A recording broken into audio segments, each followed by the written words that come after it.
Ya está todo preparado para empezar el partido en la casa de los Gutiérrez con IKEA. Atrás está el sofá Civic, con diferentes covers para hacer match con cada selección. En el medio, los vasos Lodrat, repartiendo bebidas por todo el campo. Calentando por si viene alguien extra está la silla plegable Gunde. Y arriba, Ostaval, la coffee table de 2 alturas marcando un gol con cada snack. Visita IKEA y logra crear el line-up ganador para disfrutar del fútbol en tu casa. Con buena calidad y buen precio. IKEA sueña sin medida. Ser podcast. Estás escuchando el Abierto de Hoy por Hoy. Cada día analizamos las noticias más relevantes de la actualidad, las claves políticas, económicas y sociales, con las voces de los protagonistas y los distintos puntos de vista de nuestros tertulianos.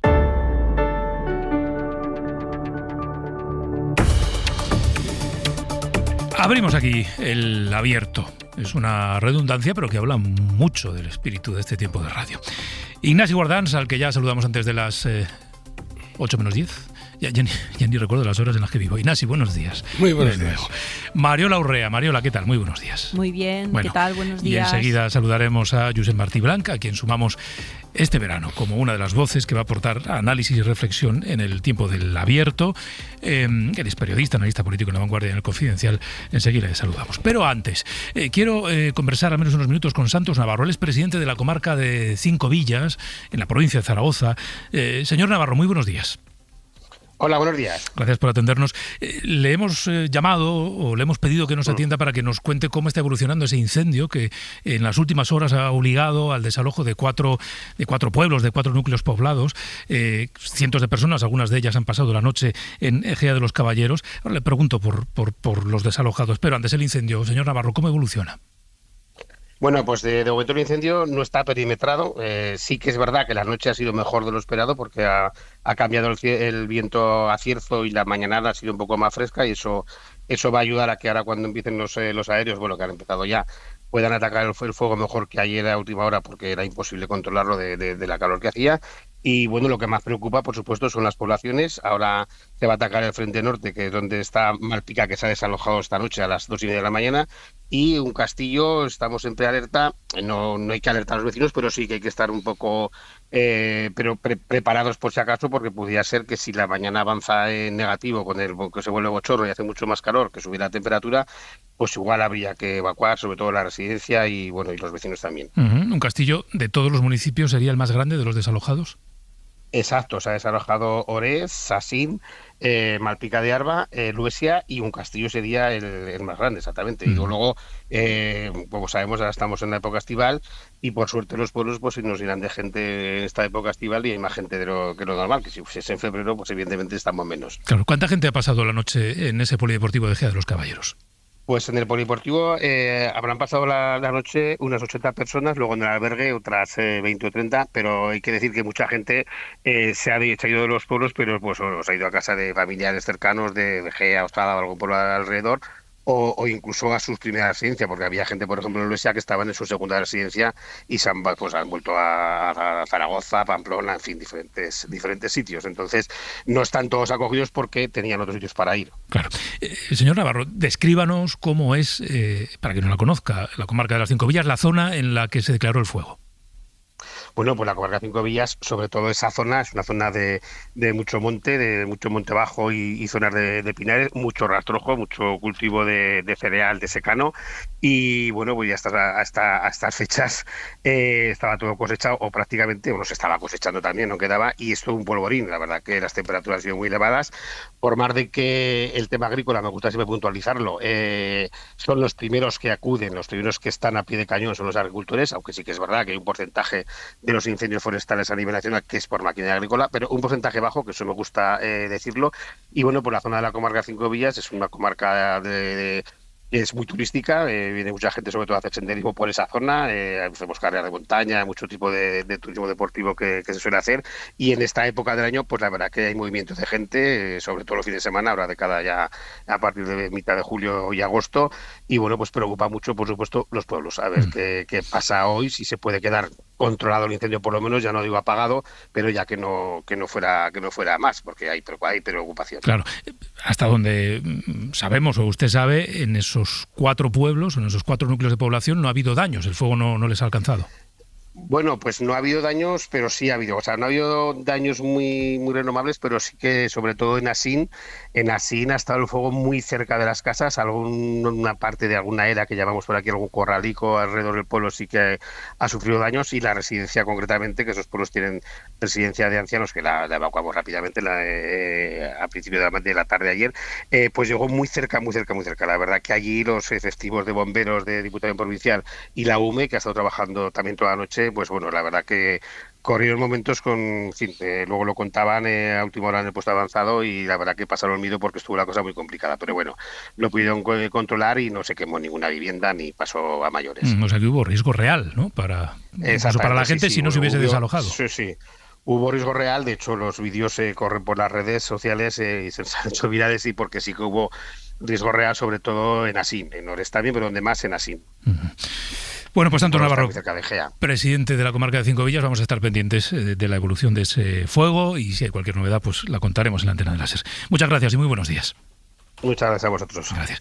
La situación que se vive ahora mismo en esa comarca de la provincia de Zaragoza, comarca de las Cinco Villas, donde tuvieron ayer que desalojar esos 4 pueblos, uno de ellos, de Asín, especialmente amenazado por las llamas, y en la que no se descarta, de momento no se ha decidido, hay que ver cómo evoluciona el fuego, pero no se descarta que se pueda acordar el desalojo de todo o una parte o algunas zonas de un castillo, que ya es un municipio que tiene un tamaño un poco mayor. Creo que ya podemos saludar a Josep Martí Blanc, les decía, es periodista, es analista político en La Vanguardia y en El Confidencial. Le ofrecimos pasar el verano con nosotros y dijo, tengo planes muy buenos, pero el vuestro también me gusta. Josep, muy buenos días. Hola, muy buenos días. Buen día, gracias por acompañarnos y gracias por sumarte este verano a la tertulia de Hoy por Hoy. El Abierto. SER Podcast. Venga, vamos al tiempo del análisis con Mariola Urrea, Ignasi Guardans y Josep Martí Blanc. Miguel Ángel Campos, que estás por ahí. Miguel Ángel, buenos días. Hola, buenos días, Pedro. Hoy hay una cita judicial en la Audiencia Nacional en la investigación del caso Leire, que es relevante, que es muy relevante. Muy relevante por el perfil de la persona que declara, por lo que el juez está investigando, por las acusaciones que pesan sobre ella, también sobre el lado de la Guardia Civil. Hablamos de la directora de la Guardia Civil, que está investigada, que está imputada, no acude como testigo, sino que acude como una de las personas a las que el juez atribuye delitos. En este caso 2. Prevaricación y obstrucción a la justicia. ¿Por qué? Bueno, nos lo va a contar Miguel Ángel. Bueno, están intentando aclarar si ella tuvo algún papel más o menos relevante en coordinación con Leire Díaz para interferir en investigaciones que podían afectar al PSOE. Este es el resumen. Hay algunos casos concretos, se hablan de algunos expedientes concretos. Por lo tanto, Miguel Ángel, salvo que yo me equivoque y tú me rectifiques, cosa que ya sabes que acepto con mucha deportividad, el testimonio de hoy es relevante. Sí, es así. A partir de las 10 de la mañana está citada como imputada la directora general de la Guardia Civil, Mercedes González, para explicar las reuniones que mantuvo con Leire Díez, primero negadas y finalmente reconocidas cuando la UCO demostró, por el posicionamiento del teléfono de Leire, su celebración. Unas reuniones en las que, según la acusación, se fraguó la apertura de 3 informaciones reservadas por filtraciones a los medios contra los agentes que investigaban las causas que afectaban al PSOE o al Gobierno en un intento de amedrentarlos, aunque finalmente se archivaran esos expedientes sin sanción. Mercedes González ha negado influencia alguna de Leire en la apertura de esas informaciones reservadas. En la comparecencia que mantuvo en el Senado, sostuvo que obedecían a criterios objetivos y que son más frecuentes de lo que sostiene la Fiscalía. Solo en los últimos 2 años se han abierto más de 70 en el Instituto Armado. También declara esta mañana como investigado el teniente general Manuel Llamas, DAO del Instituto Armado. Según 2 testigos, Llamas conminó a la UCO a no ser proactivos, a ponerse de perfil en las causas políticas. Desde su entorno explican que Llamas se limitó a comunicarles que se ciñeran a lo que les pidiera el juez instructor, tal y como establece la ley para definir el trabajo de la Policía Judicial. Bueno, eso ocurre esta mañana. Gracias, Miguel Ángel. Hasta luego. DAO es el director, si no me equivoco, director adjunto operativo, ¿vale?, de la Guardia Civil. Decía, Mariola, voy a empezar por ti, que el testimonio de hoy es relevante porque, claro, la directora de la Guardia Civil tiene la dimensión que tiene, es un puesto de confianza, porque y ella misma ayudó a darle una dimensión un poco superlativa al aportar versiones contradictorias, bueno, mejor dicho, al no reconocer la verdad en una primera instancia, al aportar una versión que no era cierta respecto a sus reuniones con Leire Díaz. Bueno, claro, cuando alguien niega algo que ha ocurrido, es inevitable pensar que algo tiene que ocultar y por eso lo niega, ¿no? Entonces, la dimensión de la persona, de su testimonio, de los delitos que se le imputan, hace que la declaración de hoy, en todo el contexto de investigación sobre los tejemanejes de Leire Díaz, sea relevante, Mariola. Efectivamente, creo que el análisis que me sugiere esta noticia se puede plantear desde dos puntos de vista. El primero tiene que ver con la figura de quien estamos hablando. Es una figura política relevante con un puesto institucional muy significado dentro de lo que es el organigrama del Ministerio del Interior. La directora general de la Guardia Civil no es un puesto menor, es un puesto políticamente muy relevante. Y la pregunta es, ¿puede permanecer en activo alguien que ocupa ese puesto y que está inmersa en un proceso, en condición de investigada, en un proceso como el que estamos comentando? Y es razonable que este debate exista socialmente, es razonable que este debate nos lo planteemos. De hecho, hace ya muchos años que nos planteábamos cuál era el momento en el que un cargo político debe renunciar a sus responsabilidades para atender la mejor defensa de sus pretensiones. Y en este caso, la directora general apela a su inocencia. Y ese debate vuelve a estar abierto. Hace unos años decidimos que la imputación era el momento para renunciar al cargo. Hoy esto está en discusión. ¿Y por qué? Y voy aquí a la segunda de los puntos de vista, la segunda derivada que me merece este análisis. Es si lo que está ocurriendo en el campo judicial, que no deja de suscitar alguna duda y bastante desconfianza en sectores importantes de la sociedad, no altera este juicio en términos de cuál es el momento pertinente para que alguien que asume una responsabilidad política y se ve inmerso en un proceso judicial renuncie a sus responsabilidades. Lo que quiero señalar es que no hay respuestas firmes a esta pregunta y el tiempo, el momento, el contexto hace que podamos dar respuestas distintas, no diré en función de la circunstancia, en función de lo que el consenso social señale. Hace 10 años lo teníamos claro, desde luego en el momento en el que uno está imputado tiene que renunciar, porque aunque no esté alterada tu condición de presunción de inocencia, es evidente que esta situación dificulta el buen desempeño de tu responsabilidad política. Hoy, el contexto de duda que generan algunos procesos extravagantes en el ámbito judicial ha hecho que la sociedad tenga respuestas a esta cuestión distintas. Y yo creo que hoy la noticia tiene que ver con este debate. Es interesante, voy con Josep y con Ignasi, es interesante esto que dices, Mariola, porque una cosa es que existiera el consenso de que el momento de la imputación debía desencadenar la asunción de responsabilidades. Otra cosa es que en este país los imputados dimitieran, que tampoco es que el consenso se pusiera en práctica con cierta alegría. Josep. A mí me parece que hay que introducir otra variable en el análisis, porque más allá del interés del propio acusado, está la gobernanza de la propia institución que representa. Y, por tanto, hay que añadir preguntas. Y una de ellas es si se puede dirigir la Guardia Civil con todas las asociaciones de guardias civiles en contra, con un ambiente en el cuerpo de aislamiento de la Dirección General y del DAU, y con el resto de miembros de la Guardia Civil pues en una posición, digamos, como mínimo de duda razonable alrededor de sus jefes. Yo creo que esto es importante porque no solo hay que valorar el interés de quien está acusado, es una dimisión antes de hora, pues puede acabar siendo injusta, pero esa no es la única variable que hay que tener en cuenta en este caso. Y después, sobre la gravedad del caso, pues lamentablemente, claro, es muy importante, porque el caso Leire ha ido cogiendo cogiendo cuerpo, ¿no? Nos acordamos de al principio que era una militante de base que nadie conocía, que pasaba por ahí, que estaba escribiendo un libro. Ahora sabemos muchas cosas más, y una de las que sabemos es que hay indicios razonables también para pensar que estamos en un escenario que los españoles conocemos bien, que es el intento de utilizar cosas que son sagradas para la salud democrática de un país, como son las fuerzas y cuerpos de seguridad del Estado, en beneficio personal y partidista. No digo que sea culpable, pero que las acusaciones son de la máxima gravedad y el análisis es un poquitín más complejo. Ignacio. Sí, ahora voy contigo, Mariola. Ignacio. Sí. Yo veo esto de una forma bastante distinta, o sea que vamos a estar animados esta mañana.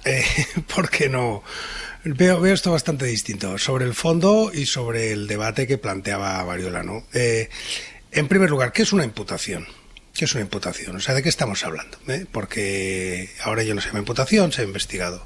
Es algo tan sencillo como atribuir de forma preliminar una serie de hechos que, en caso de que fueran ciertos y fueran probados, pues podrían llevar a una condena, y que entonces a la persona a quien se le atribuyen ya no puede declarar de forma neutra como si fuera un testigo, porque todo lo que diga puede ser utilizado en su contra. Y por tanto eso le protege a esa persona. Y se le otorgan una serie de derechos que el testigo no tiene cuando se le pregunta. Y por tanto, cuando alguien es llamado a declarar como investigado, lo que se hace es protegerle, de forma que tiene que venir acompañado de abogado y no está obligado a responder. De eso estamos hablando. Y por tanto, el atribuir a alguien la condición de imputado, dicen los medios de comunicación, investigado, dice la ley, porque el concepto de imputado, insisto, ya no es un concepto procesal como tal, es una protección constitucional que se le ofrece a una persona, o que se le impone a una persona, bueno, es libre escogerlo, cuando hay unos indicios posibles, o cuando el juez cree que hay unos indicios de que puede haber un delito. 1. 2. No es lo mismo que esos indicios de un posible delito sean algo que tiene que ver con tu vida personal, oye, has metido la mano en la caja, has robado, has pegado a tu pareja, etcétera, cosas que nadie sabía, que indicios que tienen que ver con el propio ejercicio de tu actividad profesional pública, que es de lo que estamos hablando aquí. Lo que el juez considera que es delito son actividades de la Directora General de la Guardia Civil en tanto que Directora General de la Guardia Civil. Y por tanto, cuando uno mezcla las dos cosas, a mí me parece que no solo es que no deba dimitir, es que haría muy bien en no dimitir. Es que efectivamente el Estado se está defendiendo ante ese juez. El Estado como tal, un órgano del Estado, se está defendiendo ante ese juez. Y subrayo, ante ese juez y ante acusaciones particulares. Perdón, acusación popular, que eso es muy importante dejarlo claro aquí. Porque quien impulsa la causa procesal en España, de todo lo que estamos viendo, no es una fiscalía neutral, una fiscalía que busque pues la aplicación de la ley. No. Aquí detrás está Vox, Manos Limpias, Hazte Oír, etcétera, es decir, el Partido Popular. Esas son las acusaciones. Y por tanto, cuando uno pone todo esto en el cóctel, a mí me parece que no debe dimitir por la parte procesal. Otra cosa es, y ya sé que es difícil separarlo si dimitiera, pero yo sí lo separo en mi cabeza, que a mí me parece mal que esta señora no dijera la verdad en su momento. Pero eso no tiene nada que ver con el proceso penal. Yo creo que esta señora la Directora General de la Guardia Civil, tenía que haber explicado desde el minuto 1 que conocía a Leire, que se había tomado un café con ella, no lo hizo, y eso sí me parece mal, pero no porque lo diga el juez, porque políticamente me parece un grave error. A partir de ahí, ¿de qué indicios estamos hablando? Pues habrá tiempo de verlo, no sé si tenemos tiempo ahora, pero a mí es que tampoco me parecen serios los indicios, porque de los dos que hay, uno es eso que llamamos ahora el derecho penal intencional, que es una nueva variante del derecho penal que se ha establecido en España, que es un derecho penal intencional en el cual las cosas son delito porque el juez considera que lo que pensaba la persona al hacerlo los convierte en delito. Tiene en sí mismo reunirse, hacer, pedir una plaza o presentarse a una plaza de funcionario, y hablaremos de eso después, y eso en sí mismo no es delito. Pero si en tu cabeza está hacerlo de forma no sé qué, pues entonces ese elemento intencional es lo que lo convierte en delito. Por tanto, hay una acusación de intencionalidad por haberse reunido en una cafetería con esta señora. 1. Estaba usted obstruyendo la justicia en lugar de tomarse un café. Intencional. 2. Abrir un expediente, una información reservada. Intencional. Usted no abrió una información reservada para averiguar la verdad. Cosa que se hace, e insisto, lo dije ya un día, Yo mismo he contribuido en uno de estos, he formado parte de uno de estos cuando estuve en la administración. Es igual, no entrar en detalles, pero efectivamente sé muy bien lo que es una información reservada. Pero lo que dice el juez es, no, usted abre una información reservada no para lo que decía que era la información reservada, sino para hacer otra cosa, delito intencional. Oiga, pues en los dos casos creo que hay muy poca base para esto, ya lo diré. Pero, espera, hay un elemento, Mariola y luego Josep. Sí, Mariola. Sí, hay un elemento que planteaba Josep que me parece interesante aclarar. Mi planteamiento para abrir un debate que creo que es el que nos compromete como sociedad no está planteado en defensa de la situación procesal de una persona. Está planteado en clave de qué es lo mejor para la democracia. Y este es el debate que yo señalo aquí. Yo te acepto el debate, pero niego la mayor. No, déjame, Ignasi, que acabe, que le estaba contestando a Josep.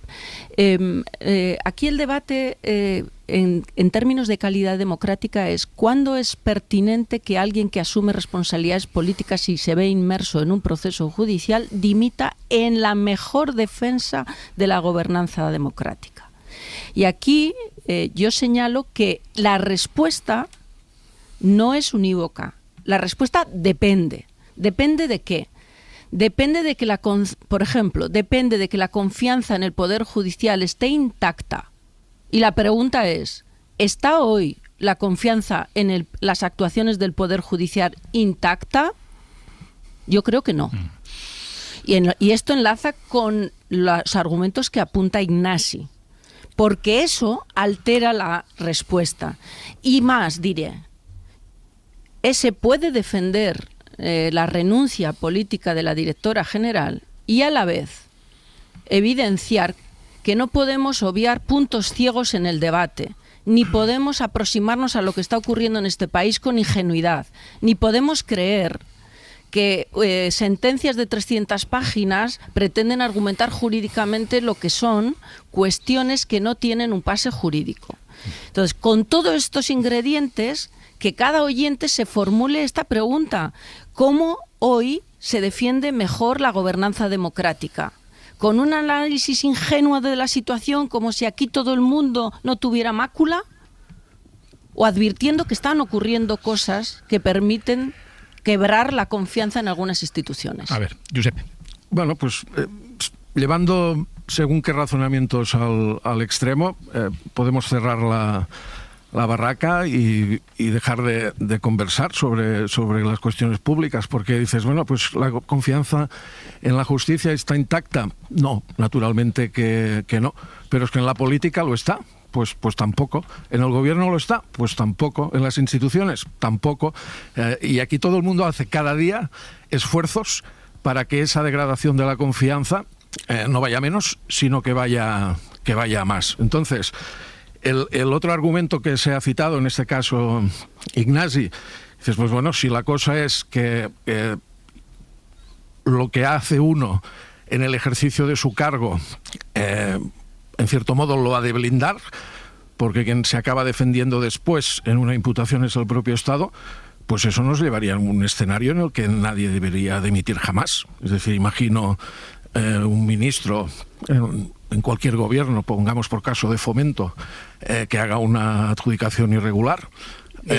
Tú entiendes la diferencia entre una adjudicación irregular y abrir una investigación, ¿no? Bueno, si no me lo metas en el mismo sitio. No, porque va a defenderse y tratará de demostrar que lo ha hecho correctamente, ¿no? Por tanto, llevado al extremo es un razonamiento peligroso, porque dices, si lo que impide que deba dimitir es que lo que he hecho, lo he hecho en el ejercicio del cargo, al final del camino, abrir esa puerta es que no deba de dimitir nunca nadie. Yo insisto, aunque pueda parecer naif, reivindico lo naif cuando apunta al intento de sanar la confianza en las instituciones. Yo creo que a la hora de valorar si alguien puede seguir o no en el cargo, es importante también tener en cuenta la gobernabilidad de esa institución que representa ante esa situación sobrevenida. Ignacy, tengo un minuto. Ignacy, pues bueno, a mí ha dicho antes Martí Blanc, que yo no he querido entrar en eso, pero lo saca ahí, que cómo se va a hacer con las asociaciones en contra. Oiga, no, estaríamos apañados si hay que dimitir porque las asociaciones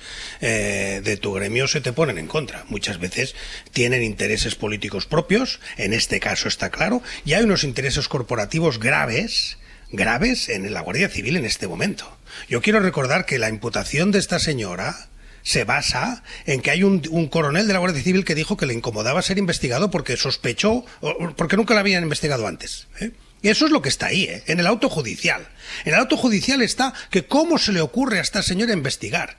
Que a mí me recuerda aquella película de Algunos hombres buenos. O sea, hay generales de la Guardia Civil que están como ese general de Algunos hombres buenos diciendo: yo estoy aquí defendiendo la plaza, ¿y quién es usted, en ese personaje del abogado que interpreta a Tom Cruise, para poner en cuestión la tarea nobilísima que estoy haciendo yo?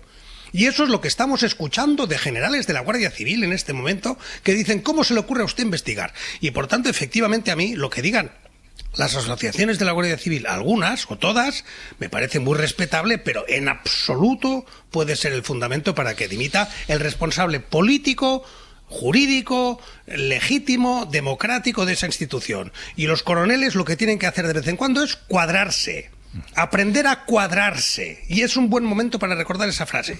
Bueno, y esa expresión.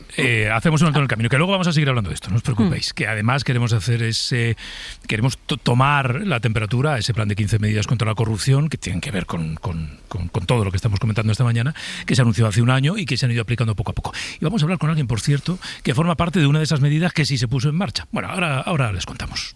Ya está todo preparado para empezar el partido en la casa de los Gutiérrez con IKEA. Atrás está el sofá Civic, con diferentes covers para hacer match con cada selección. En el medio, los vasos Lodrat, repartiendo bebidas por todo el campo. Calentando por si viene alguien extra está la silla plegable Gunde. Y arriba, Ostaval, la coffee table de 2 alturas marcando un gol con cada snack. Visita IKEA y logra crear el line-up ganador para disfrutar del fútbol en tu casa. Con buena calidad y buen precio. IKEA sueña sin medida.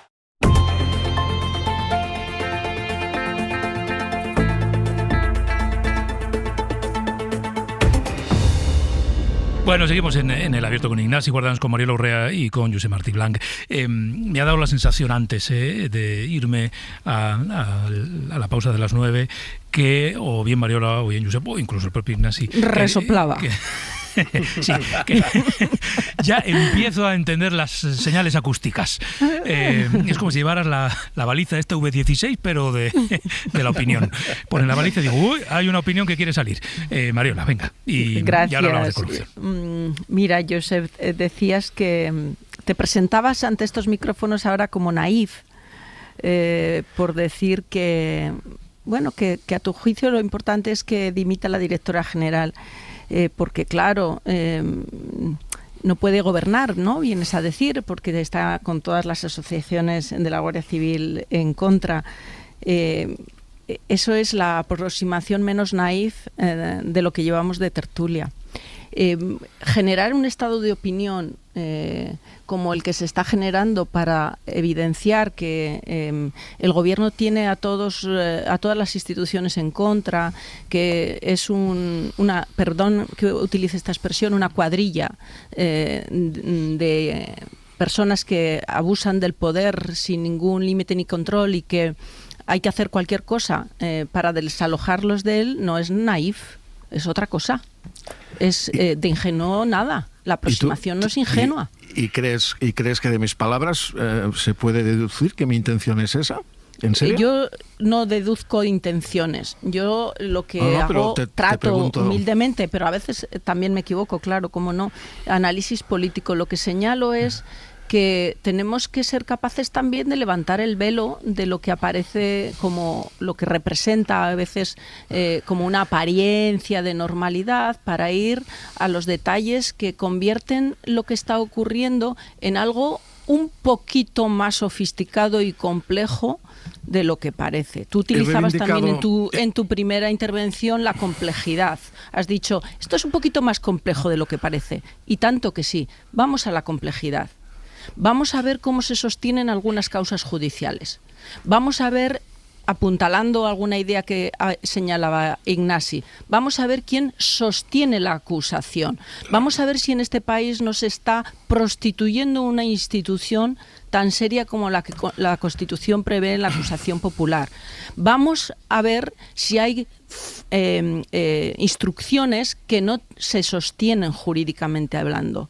Y luego ya, con todos estos elementos, planteamos si la directora general de la Guardia Civil tiene o no tiene que dimitir. Por cierto, para que quede claro, yo sí que creo que tenga que dimitir, a pesar de todo el cuadro que estoy señalando. Y creo que tiene que dimitir porque en esto aplico la tesis de los jesuitas, que en el fondo de lo que se trata no es de una señora o un señor con nombre y apellidos, es de un proyecto.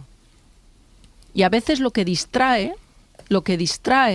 del proyecto y de la causa que defiende ese proyecto es la defensa imperturbable de una persona en un puesto. Aquí de lo que se trata es de otra cosa, es de defender un proyecto. Josep. No, he reivindicado lo naif porque en tu intervención previa indicabas o señalabas que había análisis inocentes porque no tenían en cuenta todo el cuadro. A mí ver el cuadro general me parece muy interesante. Y en ese cuadro general hay una lucha de narrativas y de informaciones y de hechos en el que, desde mi punto de vista, inocentes hay pocos, no en el sentido penal, en el sentido de que busca cada uno impulsando ciertas narrativas. Creo que en la actualidad, obligados todos a comportarnos cada día como prácticamente especialistas en derecho, cada caso merece un análisis independiente, separado de los otros, porque efectivamente hay unos que son más sólidos que otros. Y que destapar o quitarte ciertos velos implica eso, intentar sacarte todos los velos y todas las vendas.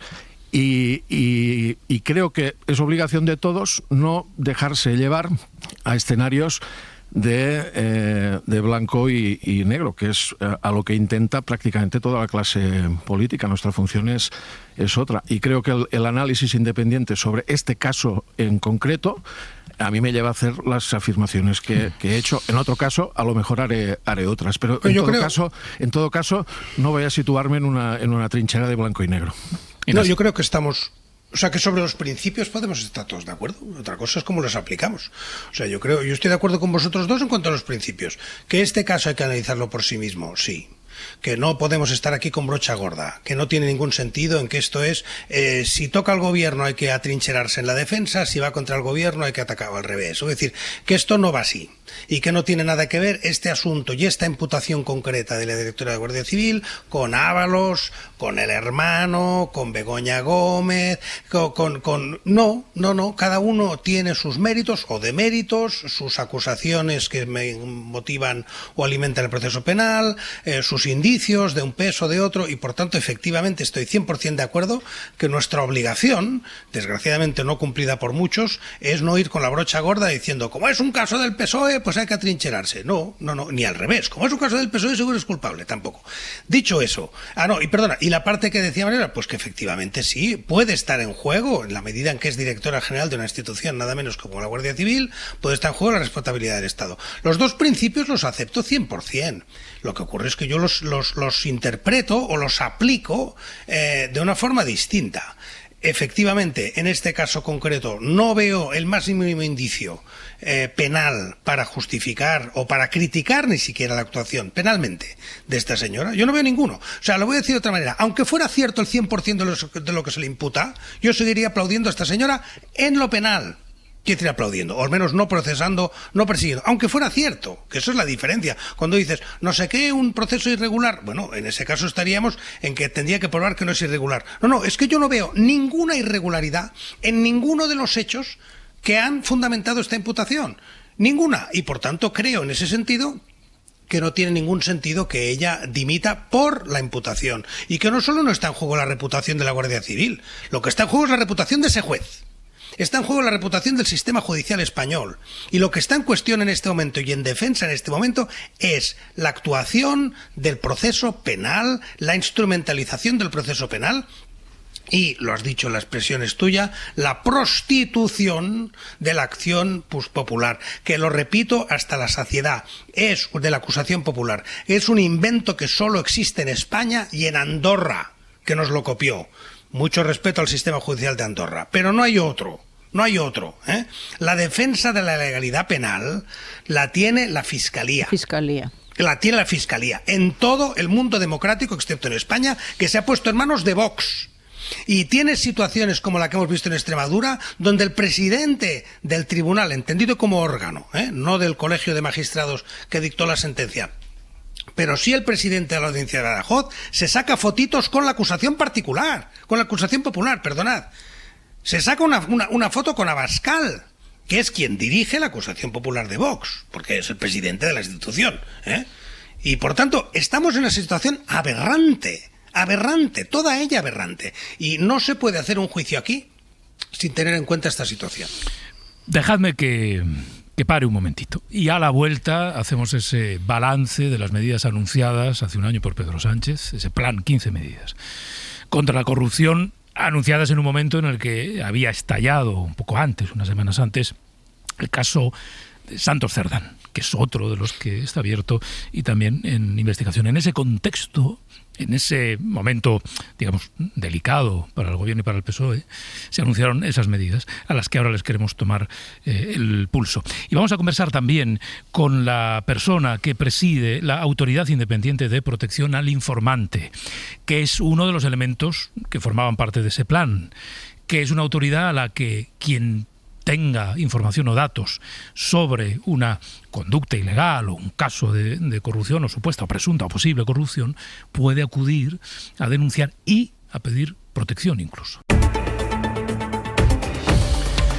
Y en el análisis con Mariola Urrea, Ignasi Guardans y Josep Martí Blanch. Como les decía, vamos a ocuparnos del balance de esas medidas anunciadas hace un año, mes de julio del año pasado, por Pedro Sánchez, después del estallido del caso Cerdán, secretario de organización del Partido Socialista. 15 medidas que el presidente anunció en una comparecencia en el Congreso de los Diputados. Josué Coello. Josué, muy buenos días. ¿Qué tal, Pedro? Buenos días. Bueno, además vamos a escuchar a Pedro Sánchez porque en esa comparecencia, ahora hablamos de las medidas, él mismo habló de un plazo, el plazo era 12 meses para que el plan estuviera desplegado. Y quiero decirles además, señorías, que vamos a cumplir hasta la última coma de este plan. Y para demostrarlo también les anuncio que hemos acordado con la OCDE un sistema de seguimiento y de evaluación que dará cuenta de los avances realizados a los 12 y a los 24 meses y que emitirá un dictamen técnico que será de dominio público y, por tanto, de libre acceso a quienes tengan interés en saber exactamente qué avances están produciendo en materia de regeneración y de lucha contra la corrupción. Bueno, han pasado 12 meses de aquel anuncio. 12 meses después, ninguna de las medidas está desplegada al 100%, Josu. Sí, el Gobierno se comprometió a implantar estas medidas y la infraestructura para su puesta en marcha, pero lo cierto es que ha pasado este tiempo y aunque se han dado ciertos pasos, estamos lejos de ese compromiso. El Consejo de Ministros tardó 7 meses en aprobar en primera vuelta la ley que contenía la mayoría de reformas de este plan, la llamada Ley de Integridad Pública, que el ministro Félix Bolaños vendía así a la Comisión de Justicia del Congreso. Para luchar contra esos casos que nos asquean, que nos repugnan, que nos avergüenzan y que tenemos que poner todos los medios a nuestro alcance para evitar que se repitan. Pues bien, ya hemos trabajado, y vamos a enviar pronto a esta Cámara el proyecto de Ley de Integridad Pública. Vamos a ir al detalle del plan. Pedro. Del plan que está por implementar. Quedan todavía cosas, ¿no? Esto es lo que anunció el ministro Bolaños en la comparecencia en aquella comisión. Bueno, luego, ¿cómo cómo se fueron completando las medidas y qué cosas están pendientes, Josu. Sí, no se ha puesto en marcha todavía la llamada Agencia Independiente de Integridad Pública, que aunaría a varios organismos en la lucha contra la corrupción. Tampoco la extensión de los mapas de riesgo para identificar y prevenir peligros en contrataciones, licencias o subvenciones públicas. Tampoco el control de la financiación de los partidos políticos, que rebajaba de 25.000 a 2.500 euros el importe de las donaciones individuales. Tampoco la ley de administración abierta, con controles aleatorios sobre el patrimonio de altos cargos. Y tampoco un viejo anhelo, la ley de lobbies, que no termina de cuajar. Tampoco se ha puesto en marcha la reforma del Código Penal para endurecer las sanciones a empresas corruptoras. Bueno, no te pregunto por lo que sí se ha desplegado, pero en todo caso mencionabas esa ley de integridad pública, escuchábamos antes al ministro. Como todas las leyes, Josu, el trámite rápido no será. No, va a ser un trámite rápido porque, por ejemplo, hablábamos antes de esa agencia de autoridad independiente.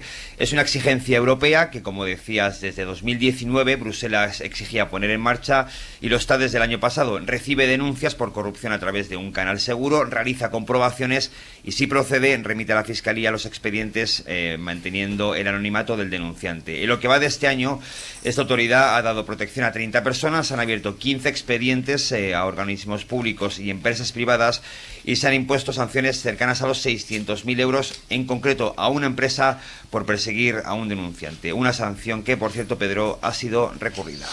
Quiero que saludemos a Manuel Villoria, él es catedrático de Ciencia Política en la Universidad Rey Juan Carlos, es presidente de esta Autoridad Independiente de Protección al Informante. Señor Villoria, muy buenos días. Hola, buenos días. Los datos son estos que nos contaba Josu, 30 informantes protegidos. ¿Cuántas denuncias han recibido, así en términos más o menos absolutos? Bueno, para empezar, muchas gracias por invitarme. Tenemos aproximadamente ya 800 informaciones y de ellas pues unos 36% más o menos son del sector privado y el resto pues de las administraciones públicas. Sí. ¿Qué debe ocurrir? ¿Qué tipo de información o qué perfil tiene que tener alguien para que acabe bajo su protección? Bueno, esencialmente tiene que tener una relación laboral o profesional con la empresa u organización donde se ha producido el hecho que denuncia, ¿no? Eso es fundamental. Luego que tiene que denunciar o bien un delito o bien una infracción grave o muy grave administrativa. Entonces, bueno, si se dan esas circunstancias, pues nosotros ya iniciamos todo el proceso de investigación y si nos pide protección, pues podemos darle el certificado de protección. ¿Ahora hay unas 30 personas que tienen ese certificado?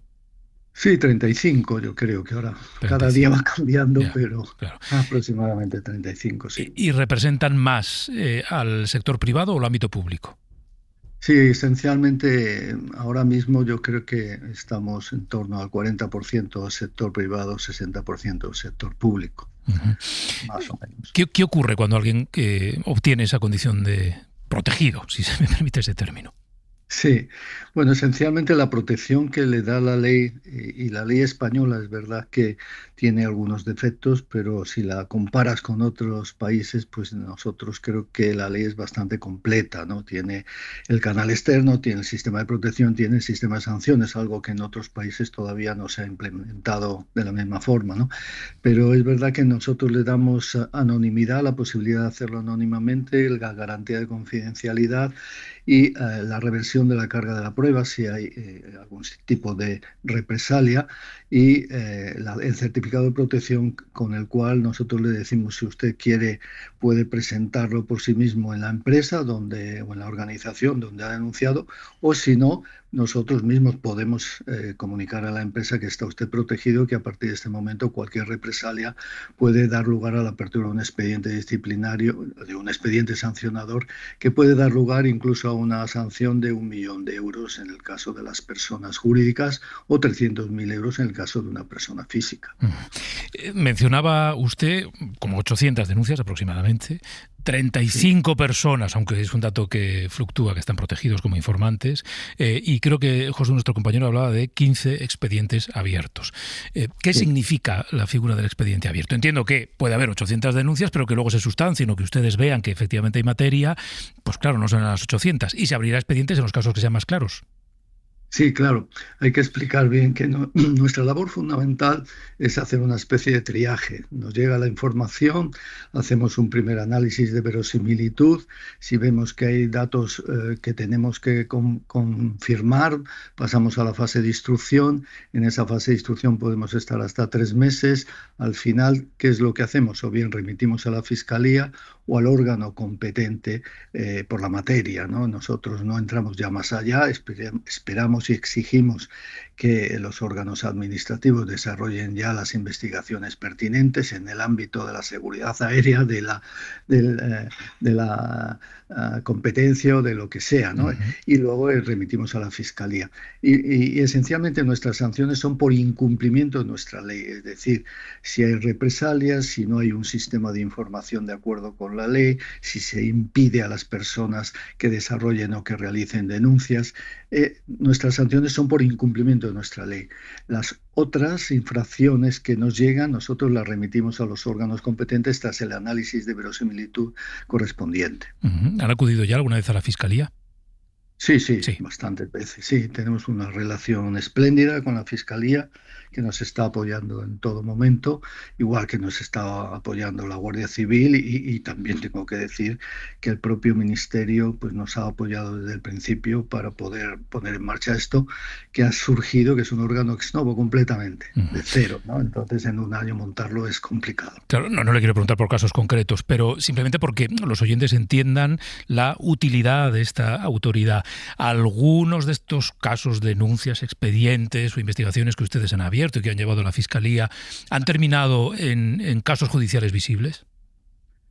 Sí, hay alguno que ya está en marcha, sí, hay alguno que está en marcha, y hay algún caso en la Fiscalía que se está investigando, claro. Entiendo. Normalmente es verdad que los casos más gordos llegan directamente a la Fiscalía Anticorrupción, ¿no? Lo normal es que los casos más gordos los recoja la Fiscalía Anticorrupción ya directamente. Claro. Ahí tenemos un problema, y es que las personas que se dirigen directamente a la Fiscalía o al Poder Judicial, al órgano judicial correspondiente, no tienen protección, y eso es algo que tenemos que cambiar. Solo tienen protección si vienen a través del canal interno de la empresa o de la organización o del canal externo.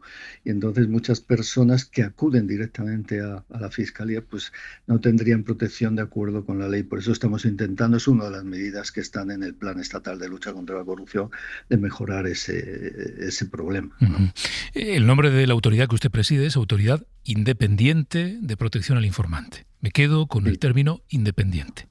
¿Es efectivamente independiente o ha notado o recibido usted algún tipo de presión, no sé, de algún ámbito público o privado?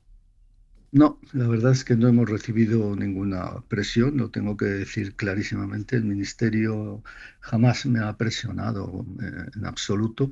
Yo me siento independiente. Yo creo que las personas que me conocen saben que vengo del mundo de la academia, pero también de la lucha anticorrupción, porque he sido cofundador de Transparencia Internacional y llevo luchando en este tema muchos años, ¿no?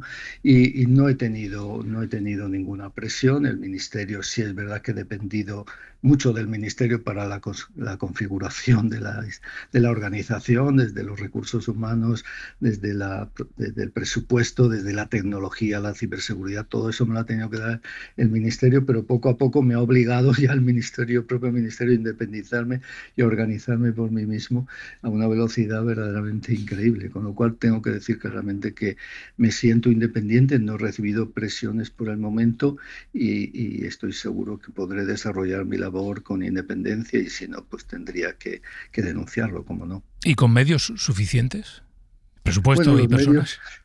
Siempre los medios son muy mejorables, pero es verdad que poco a poco vamos configurando una organización que ahora tiene 17 personas. Es verdad que si uno compara, por ejemplo, con la administración, con el órgano que tiene solo Cataluña, que tiene más de 40 personas, pues diríamos que estamos todavía empezando, pero yo creo que poco a poco vamos a ir consiguiendo gente y ampliando el presupuesto. Ha mencionado el caso de Cataluña. ¿Hay coordinación entre los diferentes ámbitos más o menos similares, las diferentes ventanillas que existen? Sí, la verdad es que tenemos unas relaciones muy buenas, tanto con las 8 que existen por el momento, 2 que vienen ya, una en Asturias y otra en Euskadi, que van a surgir muy próximamente, y con las 10 que existen, pues tenemos unas relaciones muy buenas. Tenemos un problema importante, que hay 7 comunidades que no han creado todavía su autoridad, y si no crean la autoridad tienen que firmar un convenio con nosotros, pero tampoco han firmado el convenio, con lo cual tenemos ahí un problema, que hay una parte de España donde no se está aplicando la ley ni la directiva, y esa es para mí mi principal fuente de preocupación, y espero que poco a poco firmemos convenio con las 7 comunidades autónomas que por ahora no han creado su institución, o que la creen ellos cuanto antes. ¿Y por qué cree que ocurre eso? Porque entiendo que usted habrá tenido algún tipo de interlocución con esas comunidades autónomas. No sé si es desinterés, falta de convicción, o no creen que este sistema sea realmente útil. Yo espero que sea simple y llanamente problemas burocráticos, de cuál es el coste que entienden que pueden y deben pagar, pero bueno, vamos a intentar con todas ellas hacer el máximo esfuerzo de cooperación, de diálogo, para que se firmen cuanto antes y todas las personas en España se sientan protegidas. ¿Usted cree que la autoridad que usted preside, si hay un cambio de gobierno, seguirá existiendo tal cual? Bueno, ya veremos. Yo espero que sí, porque es una directiva europea. La Unión Europea, ya ha habido un caso en Eslovaquia en el cual se ha intentado eliminar la institución. La Unión Europea ha reaccionado rápidamente, y al final el propio Tribunal Constitucional eslovaco ha parado el proceso, y yo creo que, como todo en este ámbito, la Unión Europea es clave, y cada vez es más clave en la lucha contra la corrupción. Hay una directiva ya europea para luchar contra la corrupción. Tenemos esta directiva que para proteger whistleblowers. Europa está ahí presente, y yo creo que va a ser fundamental para evitar que haya retrocesos importantes en esta materia. Le quiero preguntar por Aldama. Bueno, no por Aldama exactamente, sino por lo que supone el caso de Aldama. Los oyentes ya lo saben, fue condenado, pero sin embargo se le eximió de entrar en prisión como una manera de agradecer o premiar la colaboración con la justicia, de incentivar la colaboración con la justicia. ¿Cree usted, dos cosas, que la sociedad lo entiende? Y segundo, que efectivamente ese trato puede derivar en, no sé, mayor afán de colaboración en quienes tengan noticias de corrupción. Bueno, que la sociedad lo entienda parece que no está claro, ¿no? Y en ese sentido no ha habido quizás la pedagogía adecuada. Y segundo, pues, bueno, como hemos visto en la lucha contra la mafia, estos han sido instrumentos bastante útiles, ¿eh? Ahora, ¿hasta qué punto se llega en la atenuación o en el eximente? Pues eso ya es otro tema, ¿no? Y ahí es un debate, pero sí es verdad que este tipo de estrategias en casos de lucha contra la mafia, en lucha contra el crimen organizado, sí han dado resultados, como bien sabemos. Ahora, en este caso concreto, pues no voy a hablar porque es un caso muy específico, pero sí en conjunto. Yo creo que si se hace bien puede suponer un avance, sin lugar a dudas, porque permite a muchas personas que de otra forma callarían, pues tener incentivos para dar información relevante, ¿no? ¿Usted cree que una parte, aunque sea pequeña, de la sociedad española conoce o conocía la existencia de la autoridad independiente que usted preside? Yo creo que por ahora el conocimiento es bajo. Es verdad, tenemos que medirlo con encuestas, pero por ahora es bajo. Pero poco a poco espero que ese sea un instrumento esencial para medir el éxito, es decir, en qué medida la gente conoce la institución, siente confianza, está dispuesta a hacer denuncias, confía en que se le protege. Si todo esto avanza, yo creo que la sociedad cada vez más denunciará, y con eso reforzaremos el Estado de Derecho, porque cuando la sociedad se implica, exige, demanda, pues es más difícil cometer infracciones, y entonces se refuerza el Estado de Derecho, el cumplimiento de la ley. Para nosotros es fundamental que esto se desarrolle, y ahora es una de nuestras obligaciones avanzar en la cultura de la información. Vamos a ver si con medios suficientes y con esfuerzo, pues poco a poco vamos construyendo este sistema. No hay que olvidar que hace un año yo estaba solo todavía en la institución, pero en un año hemos avanzado enormemente gracias a todos, ¿no? Pues Manuel Villoria, catedrático de Ciencia Política de la Rey Juan Carlos, ahora en este papel de presidente de la Autoridad Independiente de Protección al Informante. Gracias por habernos atendido esta mañana. Muchísimas gracias. Gracias. Voy a confesar en primera persona, Mariola o Josep Ignasi, que cuando los compañeros de política me ofrecieron la posibilidad de hacer este balance y de conversar con el presidente de la autoridad, yo mismo tuve que hacer el ejercicio de leer con un poco más de calma en qué consistía el trabajo de esta autoridad independiente de protección al informante. Esto lo digo como, digamos, una unidad de medida del grado de conocimiento o desconocimiento de Mariola respecto a este mecanismo que ya existe y al que se puede recurrir si alguien tiene noticia de un ejercicio corrupto, por ejemplo, en la administración, en la institución o en la empresa en la que trabaja.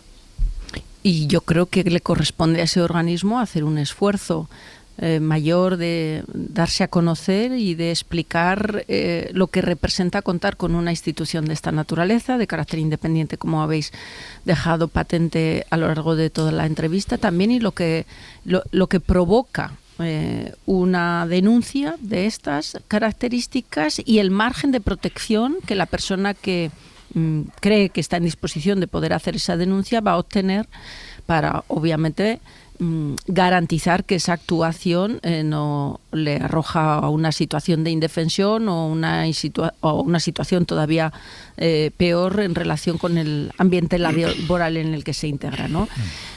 El desconocimiento, yo creo que no es un reproche que podamos hacerle a la ciudadanía, sino precisamente aquí a la institución, porque debe destinar recursos, tiempo a darse a conocer, porque de lo contrario, obviamente estamos dejando sin efecto una palanca relevante para poder abordar estos casos. También es verdad, y pongo este pequeño matiz, que tampoco podemos convertir a los sistemas democráticos en estructuras de delación.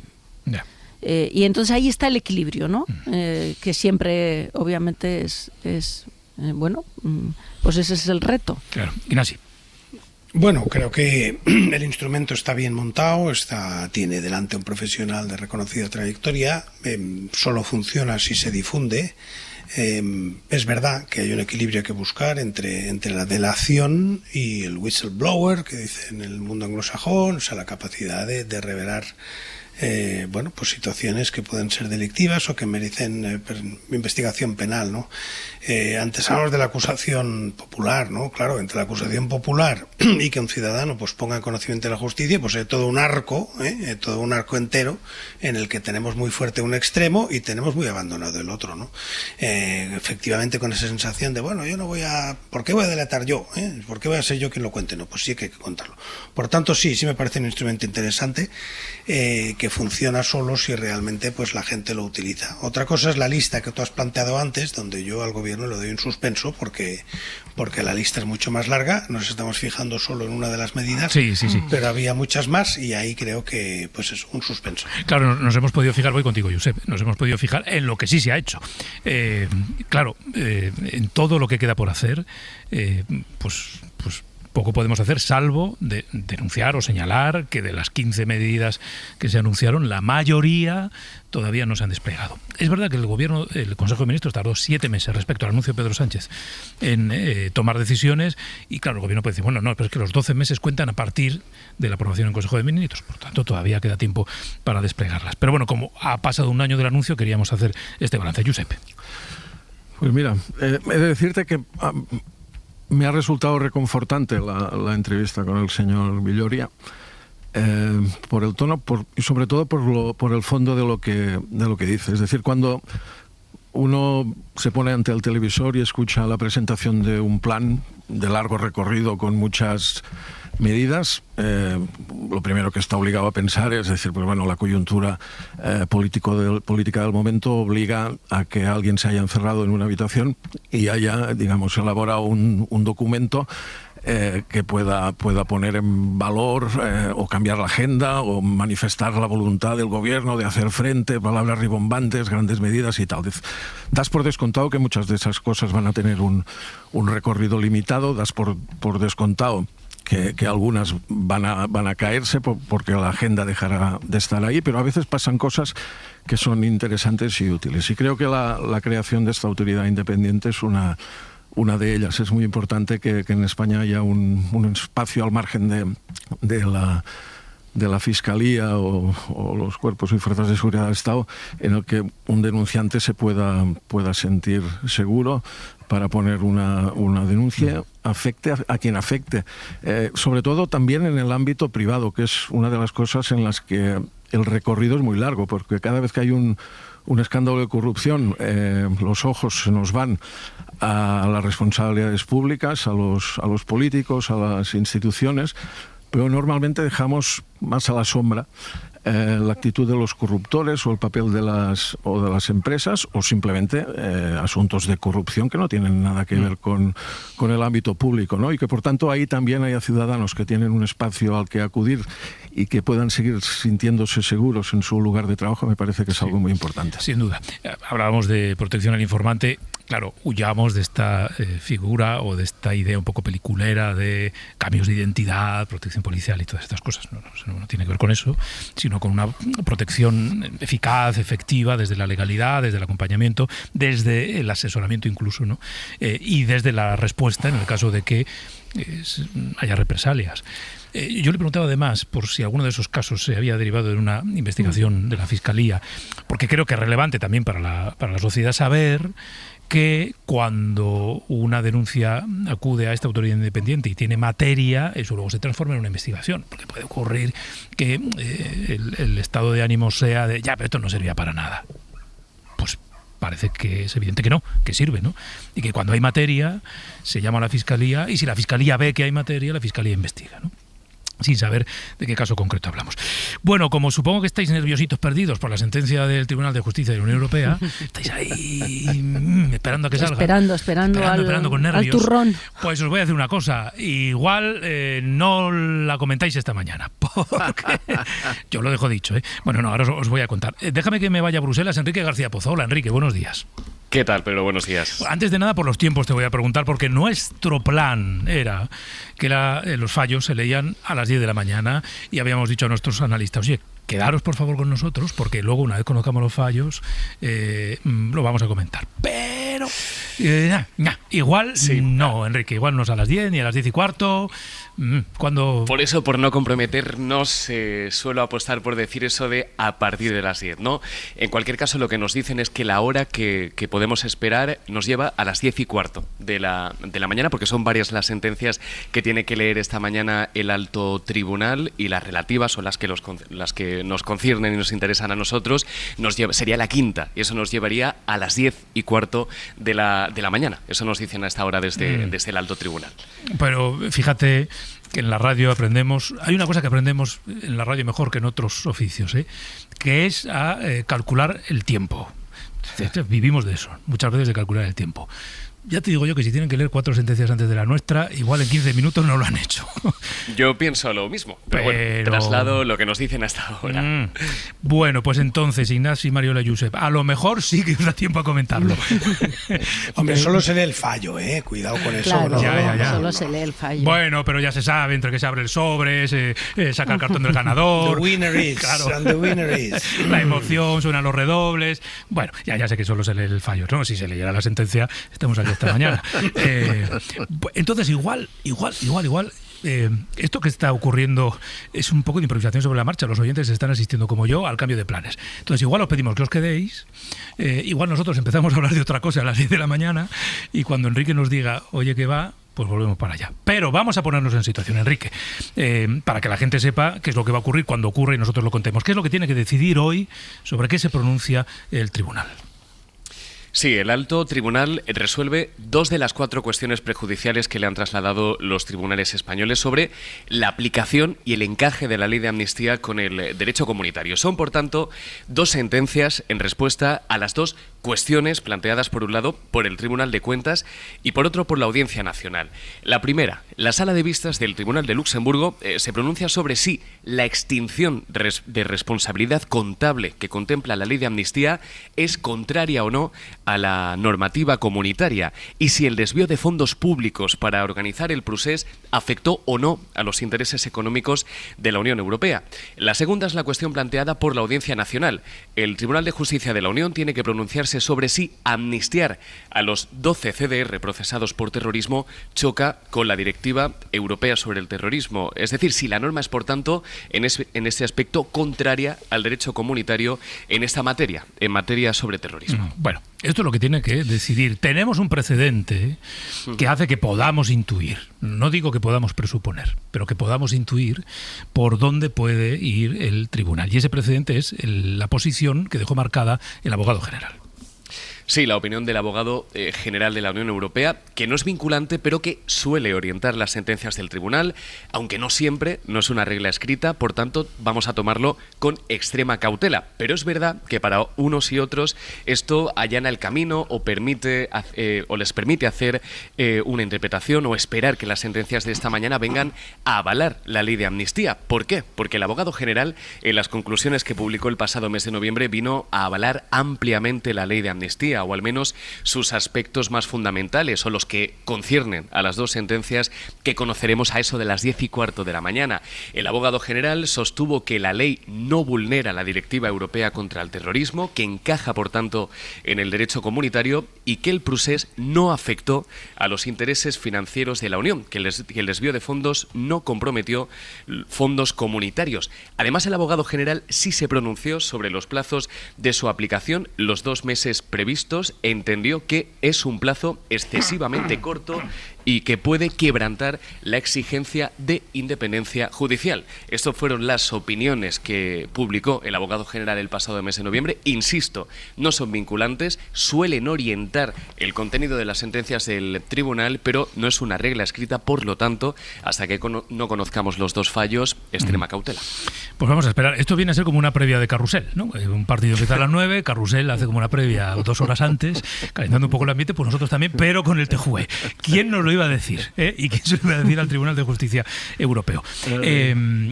Pedro Jiménez, hola. ¿Qué tal? Claro, a ver, el escenario judicial en torno a la amnistía es complejo, hay que encajar muchas piezas. Yo decía esta mañana, nuestra obligación es ser suficientemente pedagógicos para que la gente entienda, primero, la relevancia de este fallo y las consecuencias, las implicaciones que este fallo puede tener sobre aquello que está pendiente ahora en nuestro país, que se tiene que pronunciar por un lado el Supremo y por otro lado el Constitucional.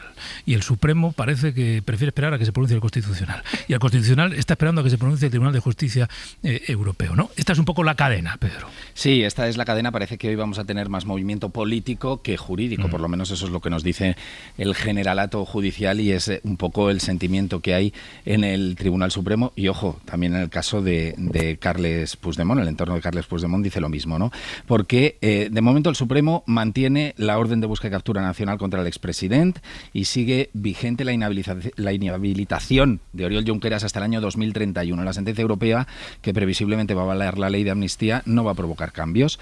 El entorno de Puigdemont nos dice que no se plantea instar al Supremo a que levanten la medida cautelar en el caso de que ocurra lo que todo se pronostica, y además sostienen que es que este ya no es un problema suyo, es un problema del Tribunal Supremo y del Tribunal Constitucional, que son los que no han aplicado la ley del perdón. Y en el Supremo, pues un poco lo mismo, esperan la sentencia, pero tampoco creen que haya un efecto inmediato. Europa, nos dicen fuentes del Alto Tribunal, Pedro, tiene que aclarar 3 dudas. La primera, si el procés comprometió intereses financieros de la Unión Europea. La segunda, si están o no excluidas las conductas que conlleven riesgo para la vida, es decir, los casos de terrorismo de estos CDR que nos contaba hace un minuto Enrique. Y en este punto recuerdan que la legislación europea, las directivas europeas, son muy estrictas y muy duras en materia de terrorismo, porque incluso se está calificando como terrorismo el autoadoctrinamiento, es decir, la visita de una página web de corte yihadista para aprender las claves, ¿no?, del terrorismo yihadista. Y la tercera, si se justifica la ley de amnistía y el escaso consenso que suscitó por haber sido un instrumento de pacificación. Parece que las 2 primeras van a recibir el aval europeo, pero vamos a ver la tercera. En cualquier caso, para el Supremo la clave clave, lo decías tú, la sentencia del Constitucional, que conoceremos ya después de verano, es la que debe corregir o no esa interpretación que hizo el Alto Tribunal del delito de malversación. Consideró que no era amnistiable, no solo por afectar a los dineros europeos, sino también porque supuso un enriquecimiento personal de los líderes independentistas, que era otra de las exclusiones de la aplicación de la ley. Según su tesis, pagaron el referéndum ilegal con dinero público y no con el dinero de su bolsillo. No recuerdo la fecha exactamente, la verdad, porque mi memoria va flaqueando, pero hace un tiempo me tocó de manera esporádica hacer un hora 25 por la noche. Y recuerdo empezar ese día diciendo: no dirán que no soy un tipo con suerte, vengo por aquí un día y me toca la amnistía. Porque había ocurrido algo, se había tomado una decisión, ese pues igual fue el posicionamiento del abogado general de la Unión Europea. Pues me vuelve a tocar este verano en el Hoy por Hoy. Guillermo Lerma, hola Guillermo, buenos días. Hola, buenos días, Pedro. Claro, en el gobierno están esperando, sí, el pronunciamiento del Tribunal de Justicia de la Unión Europea, porque, bueno, ellos quieren, esperan, confían en que sea un aval a la apuesta que hizo Sánchez en el 23 de aceptar esa amnistía, pese a que había estado un tiempo diciendo que no, que lo de la amnistía no, bueno, finalmente sí, y luego pues eso derivó, en fin, investidura, etcétera, etcétera. El gobierno está expectante. Sí, lo estuvo diciendo Pedro hasta justo antes de la celebración de las elecciones. Durante el mismo mes de julio de 2023, Sánchez renegó de esa amnistía, asegurando, lo vamos a escuchar, que no tenía encaje constitucional. El independentismo lo que pide, y lo saben ustedes, y lo saben los telespectadores, es la amnistía. Algo que desde luego este gobierno no va a aceptar y que desde luego no entra en la legislación ni en la Constitución española. Pero pasaron las elecciones, Pedro, y esa opinión cambió. El presidente del gobierno apostó por hacer esa cesión a los grupos independentistas con la voluntad, dijo, de normalizar la situación política generada en Cataluña tras el procés y, de paso, lograr el voto a favor de Junts a la investidura. Cataluña está lista para el reencuentro total. Los representantes de más del 80% de los catalanes respaldan esta medida y, por esas mismas razones, en el nombre de España, en el interés de España, en defensa de la convivencia entre españoles, defiendo hoy la amnistía en Cataluña por los hechos acaecidos en la década. Así que la ley de amnistía es el hito que permitió a Sánchez abrir esta legislatura, y en el gobierno lo que esperan hoy es que el aval del Tribunal Europeo a la norma se lea también como un aval a su propia gestión de esa crisis de convivencia que se generó en Cataluña. No contemplan en la Moncloa, Pedro, otro escenario que no sea el de una resolución que vaya en la dirección marcada por el abogado general de la Unión Europea, que el pasado noviembre ya defendió el encaje de esa ley en el derecho comunitario. Están convencidos en el PSOE, por tanto, del espaldarazo moral que puede suponer el fallo, y de lo que hay más dudas en el PSOE es del efecto real que puede tener en el tablero político. La coalición de gobierno confía en que el hecho de que Puigdemont se acerque a su regreso a España permita también que Junts se acerque a la mayoría de la investidura, y eso permita seguir avanzando en otro tipo de acuerdos, como por ejemplo la negociación de los presupuestos generales del Estado. Vamos a irnos también a Barcelona. Laura Pons, buen día, Laura. Hola, ¿qué tal? Buen día, ¿cómo estás? Claro, y la siguiente incógnita. Y los partidos catalanes, fundamentalmente Junts, ¿cómo va a interpretar lo que diga hoy la justicia europea? ¿Supondrá un cambio de ciclo, apertura de un nuevo tiempo en las relaciones con el PSOE? Parece que no. A ver si después de tanto esperar la sentencia ni trae cambios judiciales relevantes en lo inmediato, ni trae cambios políticos en lo inmediato. Pero bueno, en Cataluña están todos los partidos, ¿no? Pues velando armas, Laura. Sí, a ver, Puigdemont y Junqueras son conscientes que la sentencia no tendrá consecuencias directas para ellos. El líder de Junts seguirá en Bélgica porque su orden de detención sigue vigente y Junqueras está inhabilitado hasta 2031. Sin embargo, fuentes de los dos partidos aseguran que la sentencia de hoy allana el camino, que marca un punto de inflexión que facilita las cosas para la vuelta de Puigdemont. De hecho, fuentes de Junts aseguran que ya tienen un plan para su vuelta y contemplan un tour por Cataluña. Para este escenario, sin embargo, aún faltan unos meses. Primero se tiene que pronunciar el Constitucional, lo sabéis, después el Supremo. Eso sí, el posible retorno de Puigdemont, así como la retirada de la inhabilitación por parte de Junqueras, podría remover el tablero político teniendo en cuenta el calendario electoral, ya que no es lo mismo celebrar unas generales con Puigdemont haciendo campaña desde Cataluña o desde el sur de Francia. Eso sí, el pronunciamiento del TJUE hoy no va a cambiar, como decías, la relación entre Junts y el gobierno. No habrá cambio de rumbo porque los de Puigdemont desconfían del PSOE, insisten en la vía Starmer, quieren que Sánchez se aparte y creen que los socialistas solo defienden la amnistía por necesidad. Es lo que decía hace unos días Jordi Turull, el secretario general de Junts en Ser Catalunya. Però ells no s'ho han cregut, això de l'amnistia. Ells ho han fet per necessitat, no ens equivoquéssim.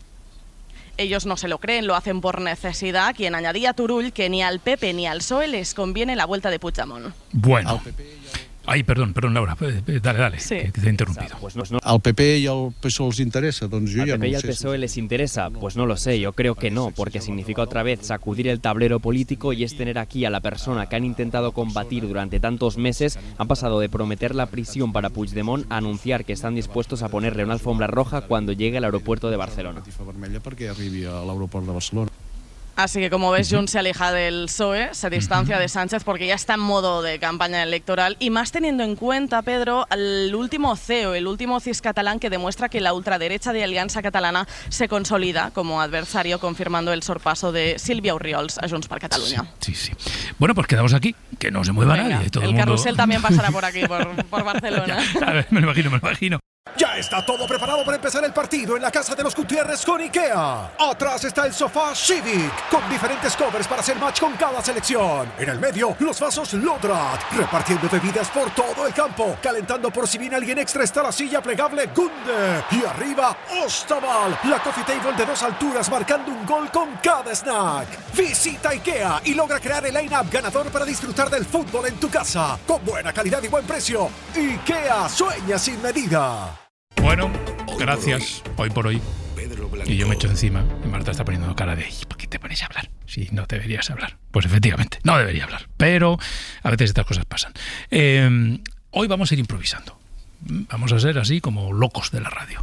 Pues empezaremos a contar cosas del tramo de Magazine y después, pues nada, pues cuando nos avisen de que se lee la sentencia, se lee la sentencia. Ignacio y Mariola, Josep, pues quedáis, ¿no? Hombre, claro. Vale, quedaos por ahí. Este planazo no nos lo perdemos. ¿Quién te lo iba a decir a ti, no? Bueno, pues nada, vamos a seguir en Hoy por Hoy y en cuanto tengamos novedad nos iremos a Bruselas y mientras tanto con la normalidad.